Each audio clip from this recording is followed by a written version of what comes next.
I met someone, I think you may know him, Lieutenant Colonel Matthew Lohmeyer. Met him at a conference recently. He served in the Space Force. Do you recall meeting him?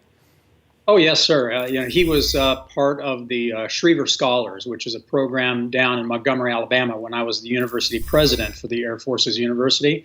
He was one of the young men that was selected for that program. We tried to pick the best and brightest in our force and teach them about space, and he was one of them.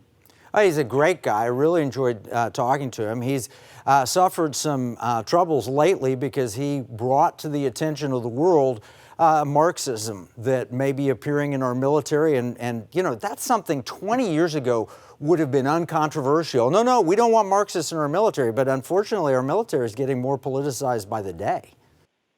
It is true. And so there are many layers that we need to work on as a nation. But with regard to Congress and China, those congressional members that are calling for this, it's true. I mean, back in the 1400s, nothing is new under the sun. The Chinese had a political party that came into power that built a navy for, and a global shipbuilding commerce.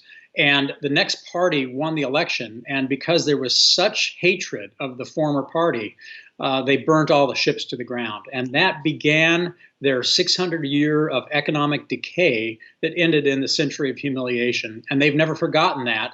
And this is why they don't want our Space Force, because they want to be the only players in space to dominate the economy of the 21st century. So give me a 2-minute version. Why do we need a Space Force? You got 2 minutes. Right. So for the same reason that Hamilton outlined it in Federalist Papers 23 through 29, if we as a country want to hold on to our values and our economy, we must be able to preserve the peace if somebody on this planet decides to come after us. And space is more powerful than even the open oceans. Think about space. It's right above your head. If you look up right now and you see those clouds, just a few short miles above those clouds is the boundary of space. And that is where China is operating. They will be able to touch us and affect our economy and our security. So the Space Force is called Guardians for a reason. They are here to guard the peace, to keep the peace, and to provide for the common defense. And if they are not there, China will have their way with us, because they will be only a few miles over every one of our heads, and they can do anything they want from that distance in the electromagnetic age. Well, it's not just China. Who else is looking to dominate in space?